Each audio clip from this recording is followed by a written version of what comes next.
بسم الله الرحمن الرحيم، والسلام عليكم ورحمة الله وبركاته. كنتمنى تكونوا بخير وعلى خير. اليوم إن شاء الله غادي نقترح عليكم البهلة الغنية عن التعريف. البهلة باللوز كتجي جد رائعة بالمذاق ديالها الأصلي.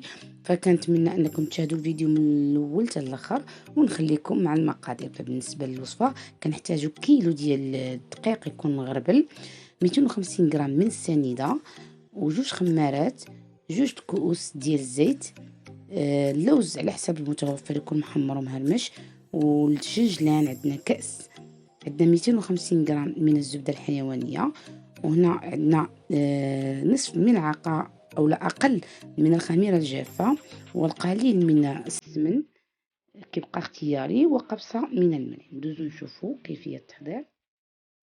إذن أول حاجة في قصعة كنديرو الدقيق ديالنا اللي ديجا غربلناه، كنوضعو قبصة من الملح والقليل من الخميرة الجافة الخاصة بالخبز. هنا عندنا كأس من الزنجلان اللي نكونو سخنا شوية باش كنحيدو ليه الرطوبة، وزلافة من أولا كأس على حسب المتوفر من اللوز يكون محمر بقشورو غير في الفرن، ونكون مهرمشينو شوية يكون مهرمش باين. وكنوضعو كذلك قلنا الزنجلان اللي حيدنا منه الرطوبة، وكنخلط العناصر جيدا، يعني النواشف هما باش كنبدا كنخلطهم مزيان. وغادي نزيد جوج الأكياس من الخميرة الكيميائية الخاصة بالحلويات. هنا كل كيس فيه 8 غرام، يعني مجموع 16 غرام من الخميرة الحلوة. كنوضعو كذلك السمن اللي كيبقى اختياري، كيمكن لنا نعوضوه بالقرفة حتى هي كذلك كتجي هائلة في الوصفة د البهلة.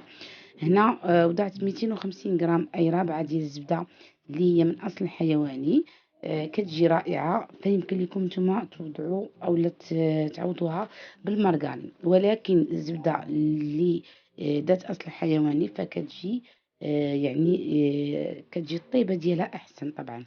هنا بعد ما بسبست الزبدة مزيان مع النواشف، كنضيف شيئا فشيئا الزيت، جوج الكؤوس، وغادي ندلكها كيف غتشاهدوا معايا. ولا بانت ليا العجين باقا ناشفه بزاف، فيمكن ليا نزيد جوج الملاعق حتى 3 ديال الزيت.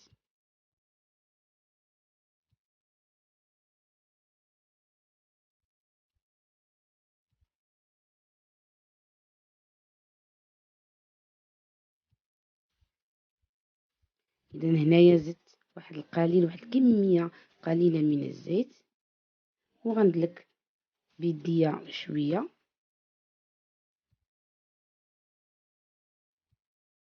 وهنا غادي نجيب الحكاكه ديال المطيشه، هي اللي غادي تساعدني او غادي تسهل عليا الدلك ديال هاد العجين. فانا غادي نمررها جوج المرات كيف غادي تشاهدوا معايا. وبزاف ديال الاخوات كانوا سولوني كيفاش الطريقه ديال كيفاش غندلكوها اولا نمرروها في الحكاكه ديال المطيشه. فهذه هي الطريقه، فكنتمنى انكم تكونوا فهمتوها. وبالنسبه للنوعيه ديال الحكاكه فكاينه ديال البلاستيك كذلك، يمكن لكم تستعملوها، ولا ما بغيتوش تستعملوا لهاد الحكاكه ديال المطيشه فيمكن لكم تدلكوها مزيان فقط غير باليد ديالكم، باش كتجي مشقه والعناصر كت كتمزج مزيان فما بيناتهم. فضروري البهله كتبغي الدلك اولا كنمروها في الحكاكه جوج المرات. فهذه المره الثانيه كيف كتلاحظوا معايا فانا سرعت الفيديو.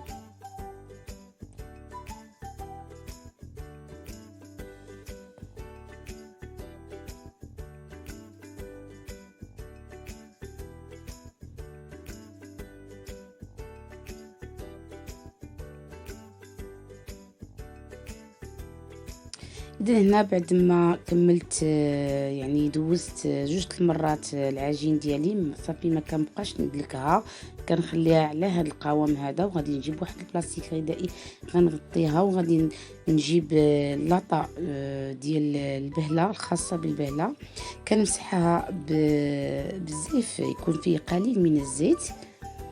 هذه هي اللاطا الخاصه بالبهله. فيمكن لكم تستعملوا كذلك اللاطة العادية، فهي كذلك راه كتجي مشقة وكتجي رائعة. فبالنسبة لهاد الكمية فراه كتخرج ليا تقريبا 80 حبة، بمعنى انني كنستعمل 2 لاطات ديال كل وحدة فيها 40. اذا نتوما يمكن لكم تستعملوا الكمية نصف المقادير اللي عطيتكم، يعني 500 غرام ديال الدقيق. هنا كنكون اولا كنشكل كريات ذات وزن 27 غرام او 26 غرام. يعني كتجي كل ما كانت بوزن شويه كبير فهي كتجي مشقه وكتجي في المنظر ديالها كيف كنقولوا هماوي او زوين.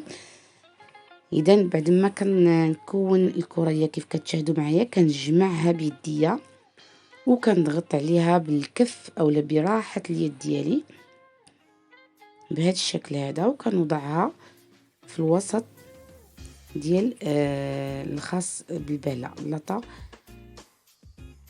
غادي نستمر في تشكيل في الكريات حتى كنكمل العجين ديالي، وغادي نشوفوا كيفيه الطهو ديال البهله اللي كيكون هو السر ديال التشقاق ديالها.